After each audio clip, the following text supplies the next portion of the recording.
और राजा ने फिर से 2 बार वाह वाह बोला।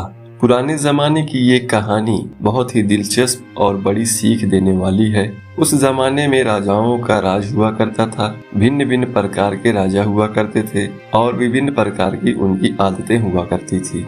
एक राजा ऐसे थे जिन्होंने अपने लोगों को ये कहकर रखा था कि अगर वो किसी की तारीफ में वाह कह दे तो उस व्यक्ति को इनाम में 1000 सोना मोहरे दे दी जाए। हालांकि ये राजा इतनी आसानी से किसी की बातों से या काम से प्रभावित नहीं होता था, इसलिए उसके आदमियों को कभी किसी को सोना मोहरे देने की नौबत आई ही नहीं। एक बार राजा अपने आदमियों के साथ शिकार करने के लिए जंगल जा रहा था। बीच सफर में एक बूढ़े आदमी का घर आया। राजा ने देखा कि वो बूढ़ा आदमी उम्र में 90 साल से भी ज्यादा का लग रहा है। उसके हाथ पैर कांप रहे हैं, फिर भी वो बड़ी मेहनत से एक फल देने वाला पेड़ का पौधा अपने घर के बागीचे में लगा रहा था। राजा को उस बूढ़े आदमी को ऐसा करते देख बहुत आश्चर्य हुआ। राजा का सोचना था कि बूढ़ा जो फल का पौधा लगा रहा है उसे अच्छी तरह से बड़े होकर फल देने में कम से कम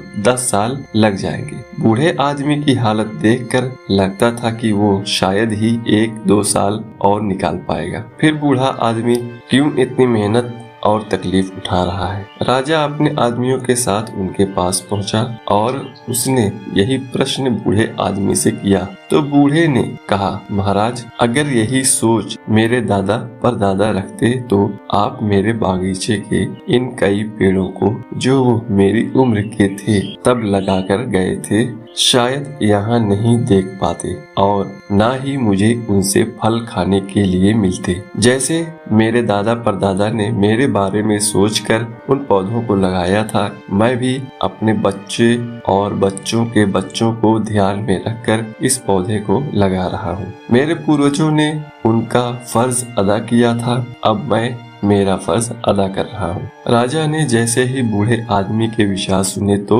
उसके मुंह से वाह निकल गया। राजा के आदमियों ने राजा के मुंह से वाह शब्द सुनते ही उस बूढ़े आदमी को 1000 सोना मोहरों की थैली इनाम के रूप में दे दी। 1000 सोना मोहरे पाकर बूढ़ा आदमी बहुत खुश हुआ और उसने कहा कि देखिए महाराज, आप कहते थे कि ये पौधा मुझे शायद फल नहीं दे पाएगा, लेकिन इस पौधे ने तो मुझे आज ही सोना मोहरों के रूप में फल दे दिया। बूढ़े आदमी के सकारात्मक विचारों से प्रभावित होकर राजा ने फिर से 2 बार वाह वाह बोला। राजा के आदमियों को तो आदेश के अनुसार हर वो शब्द के लिए 1000 सोना मोहरें देनी थी, इसलिए उन्होंने बूढ़े आदमी को 2000 सोना मोहरें और दे दी। फिर से इतनी सारी सोना मोहरें पाकर बूढ़े आदमी ने खुशी से कहा कि महाराज, मैंने तो सिर्फ सुना था कि कुछ राजा दयालु और बड़े दिल वाले होते हैं, लेकिन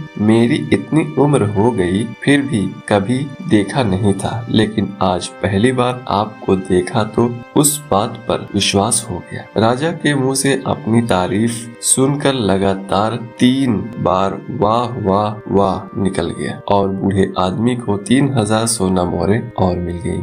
दोस्तों, ये कहानी जितनी मजेदार है उतनी ही गहरी बात भी सिखाती है। यह कहानी हमें सिखाती है कि हर काम सिर्फ अपने मतलब के लिए नहीं करना चाहिए। जब हम कोई काम निस्वार्थ भाव से करते हैं या दूसरों का भला करने के लिए करते हैं तो उसका फल भी हमें जरूर और जल्दी मिलता है। इसलिए दोस्तों, निस्वार्थ बनो और भलाई करते रहो।